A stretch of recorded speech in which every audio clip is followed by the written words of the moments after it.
If I had to start Hema all over again tomorrow, I would throw out probably most of the stuff I did during the first 2 years. 8 years into this sport and one Austrian championship title later, I probably would have done many things differently. And most of what I did at the beginning actively slowed me more down than it actually helped me. So if you're starting out or coaching someone who is, stick around. This is the roadmap I wish someone had given me on day one. I'm Marco and I have been doing Hema for over 8 years now.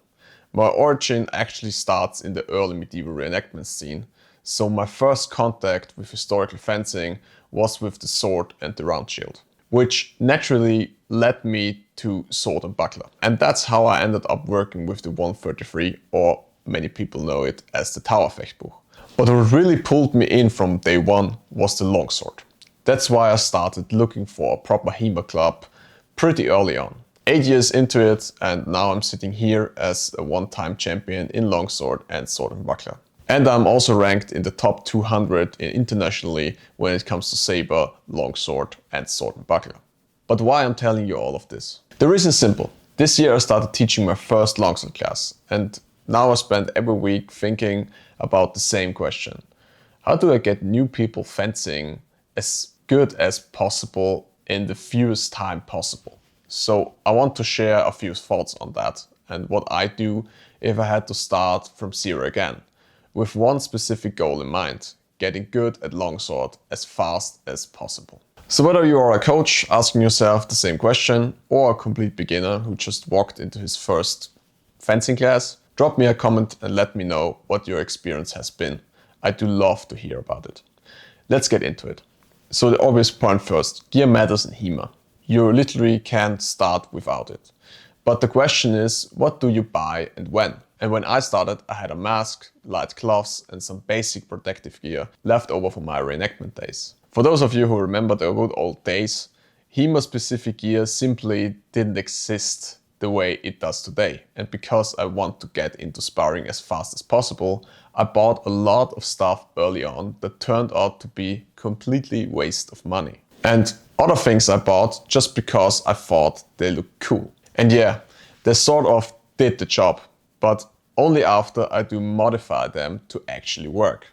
So here's what I do differently today. If I could only buy 3 things to start Hema, it would be a mask, sparring gloves and a feather. With just these 3 things, you can already do a good amount of practice. For everything else, here's my approach. First, buy gear that works, fits you and doesn't put you at any disadvantages. Stick with what have been proven in the Hema scene, and the easiest way to find that out is to ask your coach or your fellow fencers.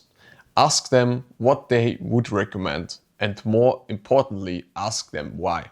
Try the gear on if you can, ideally with a sword in your hand, and check that everything moves right. And one important thing, in these days there are no excuses for gear that doesn't fit or restrict you. My personal fencing kit sits on me like a second skin. Don't let anyone tell you that discomfort is just part of the deal. And don't let anyone unload their leftover or used gear on you just because they want to get rid of it. Buy once and buy properly. I do also seriously recommend spending the extra money on some custom-made gear. I did it for both my gloves and my jacket, and it makes a real difference. Look at what the best in the world are wearing. If you don't have anyone to ask or you can't try things on, just look at what the top fencers use. There are countless matches on YouTube of high-level fencers. Just watch the matches and figure out what gear they are wearing. I will link some matches down in the video description. Look at their gear. If they can fence at the level wearing it, it's good enough for you too. Third, for swords, check the weapon regulations in the local and international tournaments. This gives you a clear sense of what blades or swords are legal and competitive. Again, look at what the best fencers are using and buy those feathers. Fourth, I think it looks cool is never a valid reason to buy something. Hema has a bit of self-presentation culture, and we all secretly believe looking cool will make us better fencer, and it won't. It usually leads to bad decisions. Function and fit first, style comes last. And fifth, this one gets overlooked all the time. Buy good fencing shoes. Good footwear makes more difference than you believe. Considering fencing is at least 50% footwork, it's worth spending real money here. I do genuinely recommend sports fencing shoes.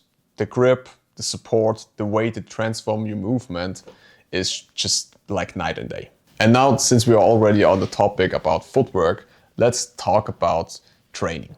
The very first thing I would change here is, from day one, I would work on my movement. Footwork, and of course, more footwork. Whoever understands footwork and can apply it is automatically the superior fencer. I learned this way too late, and it would have got me where I am today much faster. If your coach or your club isn't teaching this, take it on yourself. There are tons of footwork tutorials online, even on this channel or at other Hema channels, or took inspiration from other martial arts or sports. Find them and use them. I do also drill fencing steps and stances at home at least once a day. Just get them into your muscle memory as fast as possible. The second thing I would change is I do lower the amount of sparring in the beginning.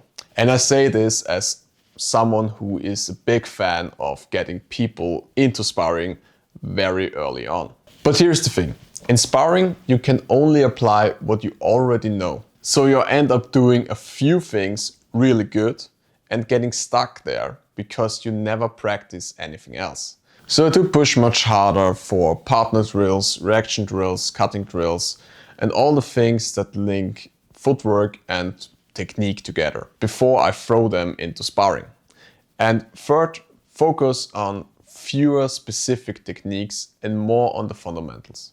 In Hema, we love to rush towards the master strikes, and we leave the actual basics like the Oberhau and the Unterhau collecting dust.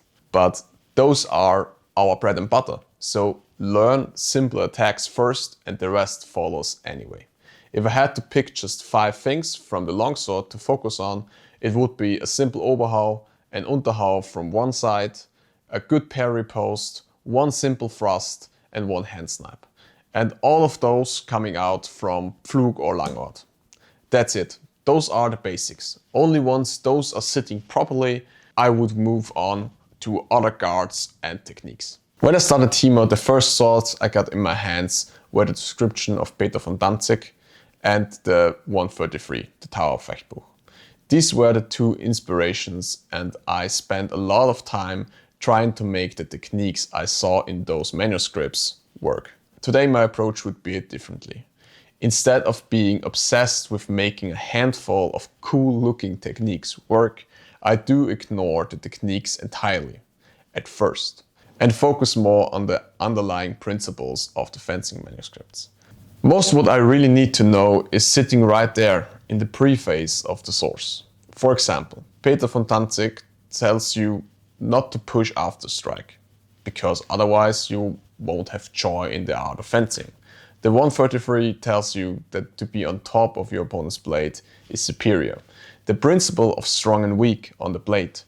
What the masters meant with vor, nach and indes. This principle gives you a framework for understanding how to fence, and just as importantly, what's a bad idea and what's a good idea in fencing. And only once I understand those principles, I would be in the position to understand the techniques in the sources. Backwards from what I did. Principles first, techniques second. It's actually okay to be bad at something when you are starting out. That sounds obvious, but anyone who does martial arts knows that your own ego will be the biggest issue you ever face. A few years ago, I started reading a book that gave me a really useful framing for this. Honestly, the book itself wasn't actually good. The best part was indeed the preface, but there was one line that stuck with me. The ego is the strongest force. Whoever learns to control it will achieve anything. Whoever doesn't will be destroyed by it. Once that sank in, the ability to learn improved massively. Whenever I got frustrated, I do mess up drills in training, or I lose to my opponent in tournaments or in simple sparring, I forced myself to answer one simple question. Why? Why does this bother me? why I'm angry or upset about losing, when I could also use this energy to make something positive out of it. It matters especially when you are training with people of all different experience levels, or when you think you should be better than someone for whatever reasons. Just drop it. Be happy for the other person that they are good and use that as a fuel for your own progress. You need to earn your ego every day. And that won't happen when other people suffer under your own ambitions. If I were to start over again, I would do strength training at least once or twice a week. I don't need to lecture anyone about general health benefits, but specifically for fencing, stronger muscles mean longer, better, and more quality training sessions. You can drill more, harder, and recover faster. I've always done strength training, but I treated it as something next to my fencing, never as a tool for my fencing. That was a mistake. If I start over, I do 1 or 2 sessions a week of fencing specific strength work. I'm actually going to make a few videos on what those kind of strength specific fencing training would look like, so subscribe to the channel if you don't want to miss those. I do add also 1 cardio or mobility session per week. The results will show up pretty fast. And finally, and this is something that I don't see many fencers actually do, and this is after every sparring session, after every training or tournament, I will build in some recovery routine. Stretching, mobility work, or whatever helps your body cool down. It makes a massive difference. And yeah, waking up with sore muscles the next day feels like a proof you trained hard. But when you are at a 2 or 3 day event or tournament, recovery is really important. It lets you actually show up the other days with also a lot of power. If you don't do it, you probably will be quite dead after the 3rd day. So now, was everything I do completely wrong? Not quite. 3 things stand out that I would absolutely do the same way again. First, if your club isn't right for you, just leave. I did exactly this years ago because I realized that I wasn't in the right place. The training wasn't supporting my goals, and the people there weren't also not supporting my goals, or had other goals in mind. Honestly, it felt more like being held back than being pushed forward. Leaving was the best thing I did because that's how I found my current club. And your training environment has to support you. Your coach actually wants you to reach your goals. Don't let anyone convince you that you have to wait 2 years before you are allowed to spar, or that you have to fence right-handed because that is historically correct. All of that is nonsense. Question the mentality of the club, question the club itself, and if you decide it's not for you, just leave or start your own group. Your energy is better spent elsewhere.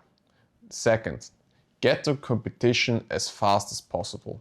There is no perfect moment to start competing. I grabbed every chance I had to compete at tournaments, and my first tournament was actually quite early on in my career. And it very quickly showed me what I needed to change in my training to actually perform under pressure. You can't learn to function under pressure from books. You can't even fully learn it in sparring. You only learn it at tournaments. And the sooner you start, the sooner you get good at it. Third, do what you actually want to do and don't let anyone talk you out of it. Not even me. I'm just some dude on YouTube with a few subscribers. If all you want to do right now is sparring, then spar all day long. Go for it. That's exactly what I did. And I figured out along the way what worked and what didn't. The important part is that you are enjoying it. Don't let other people lecture you out of your own path. If you want to do it and you enjoy it, just do it. So, if I started Hema from zero today, I buy less but better gear. I do drill footwork and fundamentals before chasing fancy techniques. I do read the sources for the principles rather than for the techniques. And I do train my body to support my fencing. And above all of that, I keep my ego low and try to be the best fencer possible.